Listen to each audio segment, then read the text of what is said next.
हम आज की वीडियो में बीएड का C1 पेपर बचपन की अवधारणा उसमें यूनिट फर्स्ट का फर्स्ट पॉइंट पढ़ेंगे। बचपन और विकास में बचपन की अवधारणा। बालक का बचपन बहुत ही महत्वपूर्ण होता है और जैसे ही बालक माँ के गर्भ से बाहर आता है तो सबका केंद्र बिंदु बन जाता है और माता पिता बालक के निर्वाह की जिम्मेदारियों को वहन करते हैं। इस अवस्था को शिष्यावस्था कहा जाता है और यह काल बालक के लिए निर्माण काल माना जाता है। यह अवस्था जन्म से 3 या 5 वर्ष तक माना जाता है। विकासात्मक मनोवैज्ञानिक ने बचपन को शैशवावस्था में चलना सीखना, प्रारंभिक बचपन खेलने की उम्र, मध्य बचपन, स्कूली उम्र तथा किशोरावस्था के विकासात्मक चरणों में विभाजित किया जाता है। जन्म से लेकर किशोरावस्था के अंत तक उसमें होने वाली जैविक और मनोवैज्ञानिक परिवर्तनों को कहते हैं। बच्चे विकास की अवधि में विभिन्न प्रकार से परिभाषित किए जाते हैं।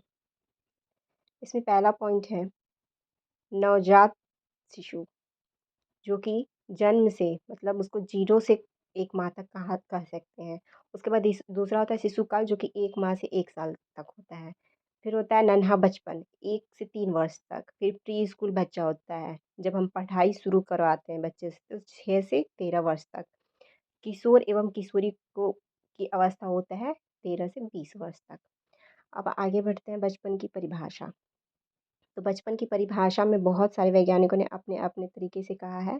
जैसे पहला है न्यूमैन के अनुसार 5 वर्ष की अवस्था शरीर एवं मस्तिष्क के लिए बड़ी ग्रहणशील होती है, क्योंकि बच्चा जल्दी जल्दी कुछ भी चीज़ ग्रहण कर लेता है इस उम्र में।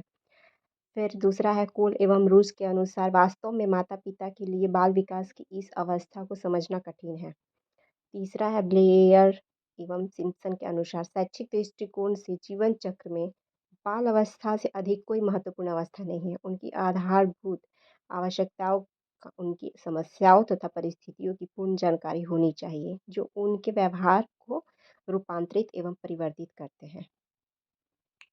बचपन या बाल अवस्था में शिक्षा का स्वरूप।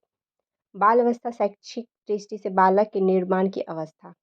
इस अवस्था के निर्माण की अवस्था कहते हैं। इस अवस्था में बालक अपना समूह अलग बनाने लगते हैं। इसे आराम एवं चुस्ती की अवस्था भी कहे जाते हैं।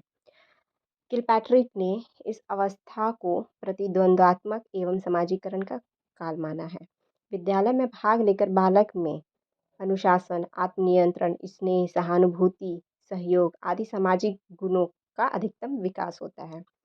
उसके बाद है रोचक विषय सामग्री। बालकों की रुचियों में विभिन्नता और परिवर्तनशीलता होती है, अतः उसकी बुक की विषय सामग्री में रोचक या विभिन्नता होनी चाहिए। इस दृष्टिकोण से विषय सामग्री का संबंध निम्न है: पशु, हास्य, विनोद, नाटक, वार्तालाप, वीर पुरुष, साक्षीकार और आश्चर्यजनक बातें। मतलब कि हमें उसके विषय जो भी हैं पढ़ाई के, उसको रोचक बनाना चाहिए। एक ही बच्चा विषय पढ़ पढ़ करके बोर हो जाता है, तो इसको रोचक बनाने के लिए हमें हमेशा अलग अलग, जैसे कि हास्य का हो गया, नाटक हो गया, वीर पुरुष, ये सब करवाते रहना चाहिए। ये सब बच्चा का चैप्टर में होना चाहिए। आगे जिज्ञासा की संतुष्टि। बालक में जिज्ञासा की प्रवृत्ति होती है, अतः आने दी जाने वाली शिक्षा का स्वरूप ऐसा होना चाहिए जिससे उसकी इस प्रवृत्ति में संतुष्टि हो। उसके बाद है सामूहिक प्रवृत्ति की दृष्टि। कॉलेस्निक के अनुसार कहा गया है, सामूहिक खेल और शारीरिक व्यायाम प्राथमिक विद्यालय के पाठ्यक्रम के अभिन्न अंग होने चाहिए। बालकों में मिलना जुलना, समूह में रहने की प्रबल प्रवृत्ति होनी चाहिए। चौथा है सामाजिक गुणों का विकास। पांचवा है क्रिया एवं खेल द्वारा शिक्षा, प्रेम एवं सहानुभूति पर आधारित शिक्षा। अगला पॉइंट है हमारा बाल अवस्था के ऐतिहासिक परिप्रेक्ष्य। किसी वस्तु को देखने या किसी विषय पर विचार करने की कृति या ढंग परिप्रेक्ष्य कहलाते हैं।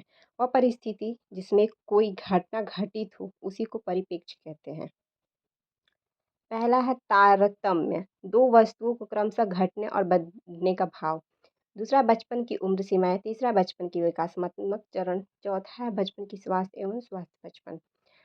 मतलब पहला है बचपन का इतिहास में हम लोग देख सकते हैं, जानने की कोशिश करेंगे। यह तर्क दिया जाता है कि बचपन एक प्राकृतिक घटना न होकर समाज की रचना है। एक महत्वपूर्ण मध्य तथा इतिहासकार फिलिप एरिस ने अपनी पुस्तक सेंचुरी ऑफ चाइल्डहुड में इसको बताया है, जो मध्यकाल से बचपन के ऐतिहासिक पहलू जिसे वे विश्व युद्ध के बाद 1950, 60, 70 दशक की अवधि के रूप में कहते हैं। एरिस ने पेंटिंग, समाधि पत्थर, फर्नीचर तथा स्कूल अभिलेखों के अध्ययन को 1961 में प्रकाशित किया। 17वीं शताब्दी से पहले बच्चों का प्रतिनिधित्व अल्पवयस्कों मतलब नन्हा वैज्ञानिक, जिसको अल्पवयस्क कहते हैं, की तरह किया जाता था। तब से इतिहासकारों द्वारा गुजरे ज़माने के बचपन का भी शोध किया जाता है। नन्हा वैज्ञानिक मतलब उन लोगों को बहुत हर चीज़ को वो सीखना चाहते हैं। खिलौना मिला हुआ खिलौनों को तोड़ करके वो लोग सीखना चाहेंगे कि इसमें क्या है, इसमें क्या है। उसी के लिए उसको नन्हा वैज्ञानिक कहा जाता है। आगे बढ़ते हैं। नवजागरण काल में यूरोप में बच्चों को कलात्मक प्रदर्शन नाटकीय रूप से बढ़ गया, लेकिन इसमें बच्चों के प्रति सामाजिक रवैया प्रभावित नहीं किया। किंग किंग विक्टोरिया काल को बचपन की आधुनिक संस्था के स्रोत के रूप में वर्णित किया गया। विडंबना यह है कि इस काल की औद्योगिक क्रांति ने बाल श्रम को बढ़ा दिया, लेकिन चार्ल्स डिकेंस के अभियानों के कारण बाल मजदूरी उत्तरोत्तर कम होती गई। 1802 से लेकर 1878 की कारखाना अधिनियम द्वारा समाप्त हो गई। विक्टोरिया कालीन के लोगों ने एकजुट होकर परिवार की भूमिका तथा बच्चों की पवित्रता पर जोर दिया, और मोटे तौर पर तभी से पश्चिमी समाजों में यह रवैया बरकरार रहा। आगे का दूसरा वीडियो में बनाएंगे हम, ये तो वीडियो बहुत ज़्यादा लंबी हो जाएगी।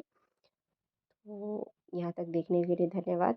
पीएड के नोट्स नहीं मिलते हैं, इसलिए मैं हर सब्जेक्ट का, हर कोर्स कोड का हम अपनी में वीडियो डाल देंगे। धन्यवाद।